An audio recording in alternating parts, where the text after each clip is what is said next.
Hello everyone, my name is Brooklyn, and in today's video I'm going to be going over the portfolio that I submitted to UCLA for their costume design concentration, and that was accepted. I wanted to make this video because I feel like hearing it from someone who's already gone through the college admissions process is really helpful, and also because there really aren't that many videos on this platform in particular that really go over a portfolio of this concentration. So I really hope this is helpful, and regardless of whatever college that you're submitting a portfolio to, I feel like what I kind of talk about here will nonetheless help you out. So I will be going over the UCLA portfolio layout and also providing tips to really make the most of your portfolio. So the first thing that I want to start off with is that each person's portfolio is going to be different, and it should be different. It really should highlight what sets you apart from everybody else. So for example, I consider myself strong in the area of costume illustration. I really enjoy constructing things, so like wigs and props. Those are some things that are also incorporated into my portfolio. A lot of the work that you'll see in my portfolio I created my junior year of high school, but I did sprinkle in a little bit of stuff that I created my freshman year, as well as in the beginning of my senior year. When it comes to portfolios, I really recommend working on it as soon as you can, just because it's better to have a lot of work to choose from and to kind of mess around with rather than having not as much work to work from and feeling like you're rushing the last minute when creating your portfolio, and which sucks because you want to create quality pieces. So I definitely recommend starting as soon as you can. So what does the UCLA portfolio ask for? So it asks for 12 pages max PDF. To make this, I use Google Slides. So one of the first things that it asks for is to submit a portfolio breakdown cover sheet. So that's basically your title page, but you'll see that when I show you my portfolio. The next section after that, where it says portfolio may include, basically just gives you suggestions of what you can include in your portfolio. The one thing that I want you, though, to really focus on is the last sentence, which says, understand that we are looking to discover your artistic potential, not just your theater experience. So one example I'll give you is that I do not have that much theater experience. Shocker, right? But my school was more academically based rather than BAPA based. So there wasn't really a strong and thriving theater department. So I really didn't participate in anything really theater until the beginning of my senior year of high school. Basically what I'm trying to say is that you don't have to do theater to create a portfolio like this. You can really sell yourself still in a portfolio. And the way I did this was I showed my artistic abilities, my artistic potential, which you're gonna see. So now let's get to the nitty-gritty of this video, which is my portfolio. So again, I use Google Slides for this. I use 12 slides, which you're supposed to do, so make sure you do not exceed 12 slides or else they probably won't take it. And another thing too is I use 17 by 11 for my slide dimensions. So here's the beginning of my portfolio. So I include my name, what my portfolio was, basically it was a costume design portfolio, and then I include the table of contents. Now I stylized this to my own aesthetic, so you can honestly format this any way you want really, just make sure that you're really hitting those target points of what they want to see. I put the page numbers, page 1, page 2, etc. in Roman numerals. Next to each page number, I put title of each page. So it's Shakespeare's A Midsummer Night's Dream, costume designs from 1790 to the 1800 period. So that's what I did. I did costume designs on A Midsummer Night's Dream, inspired basically by the 1790s to the 1800s. And in parentheses, I put where I created it. So I actually created these designs at UCLA's costume design program. So that was a really cool experience. I definitely recommend going if you can. I really learned a lot of valuable skills there, and that's what ultimately solidified the reason why I wanted to go there.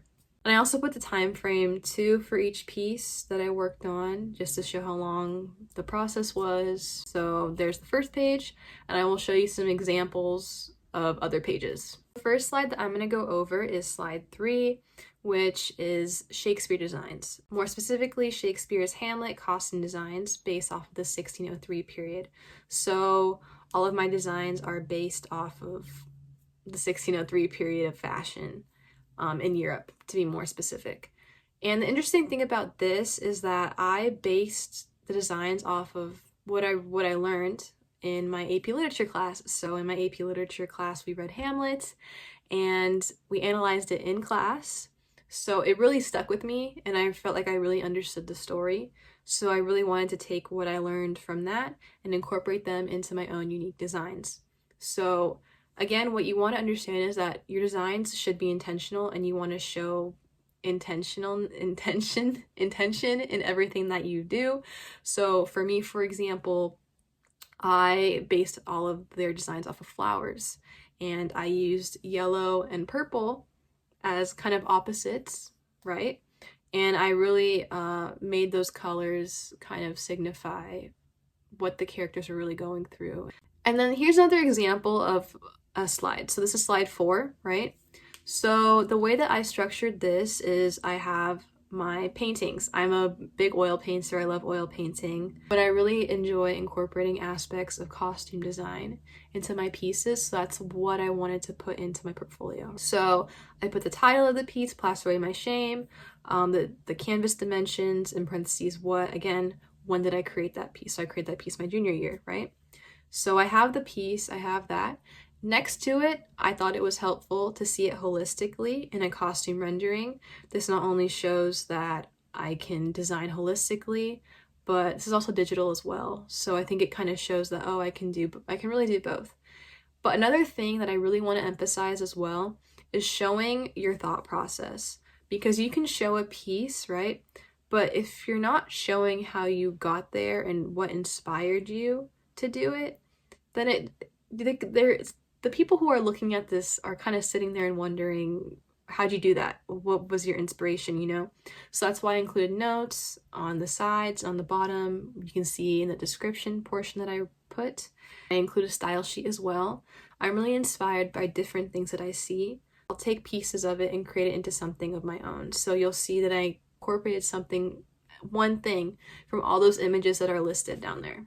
This is a perfect example too of filling your slide, but not overcrowding it. Because the worst thing you can do is put all these beautiful pieces there, but if they feel like you're looking at too much, then it gets overwhelming. So make sure that when you're designing your slide, you're putting things down and it all just kind of makes sense to the viewer. And you're using your space wisely. And for the other painting pieces that I have on there, I basically did the same thing for each. I created a costume rendering, a style sheet, notes, and I really wanted to show that I think of everything holistically and intentionally. And another fun slide that I have here too is props. So again, I talked about that earlier in the video. I created cosplay props. For those of you who are familiar with Genshin Impact, I was Zhongli for Halloween my freshman year, so I created a prop for him, and then my sister was Hu Tao, so I created a prop for her and we went to Comic-Con. It was great, fun.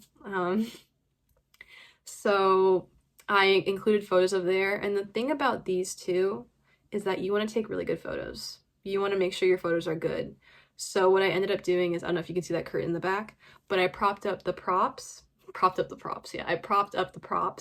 to it, and I took a photo of it using my iPhone, and then I played with I think it's the contrast setting, but I played around with that setting, and it gives it that dark illuminated look, and it looks really professional, I feel. Make sure that what you're photographing is neat, it's not tilted, and it really shows the detail and the professionalism of that piece. Because you can have something really amazing, but if you have a really crappy photo of it, it kind of defeats the purpose, you know? On the bottom of this slide, I also have a shoe project that I worked on as well.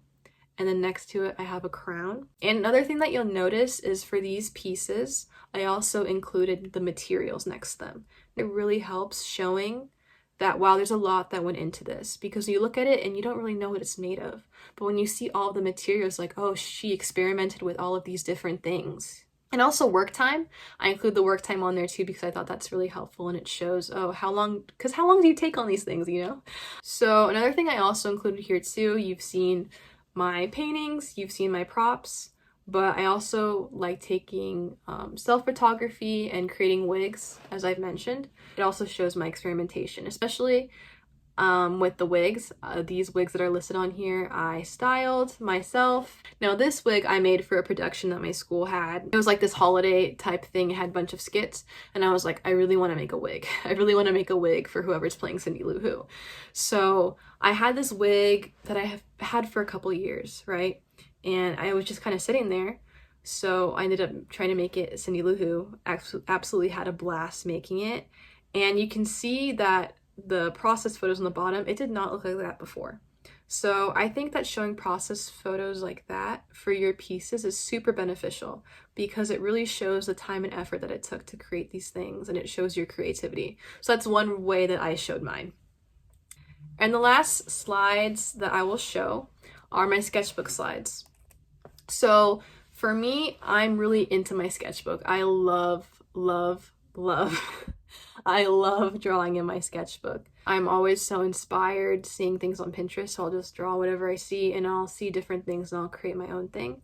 And I love gluing things to my sketchbook. I love cutting things out and doing all that fun crafty stuff. So my sketchbook is my baby, basically. But I have a lot of pages. So I thought that'd be really cool to add a whole spreadsheet of just my sketchbook pages. So now that you've seen my portfolio and that I've gone over the layouts that I used, what I included in there, I also want to mention that it took a lot. It took a lot of revising to get to where it was. So if you're looking at it and thinking, oh my god, it must have been perfect the first time you did it, no. I've had to edit so many slides. I've had to rearrange different works onto different slides, delete work off of slides, to make sure that everything looked right. So I definitely recommend having someone helping you out. Now my teacher, my art teacher, played a really huge part in this. She helped me go over my portfolio. She told me what I should include, what I shouldn't include, and really helped me make my portfolio the best that it could be because I had another set of eyes. So I definitely recommend having someone else looking at it, asking people, hey, does this look good? Is there anything I need to change? Really taking that constructive criticism because it really helps. Again, I really hope this video was helpful for anyone who's currently in the process of creating their portfolio, finalizing it, whatever it may be, for whatever college. And again, I wish you guys luck, and yeah, thank you so much.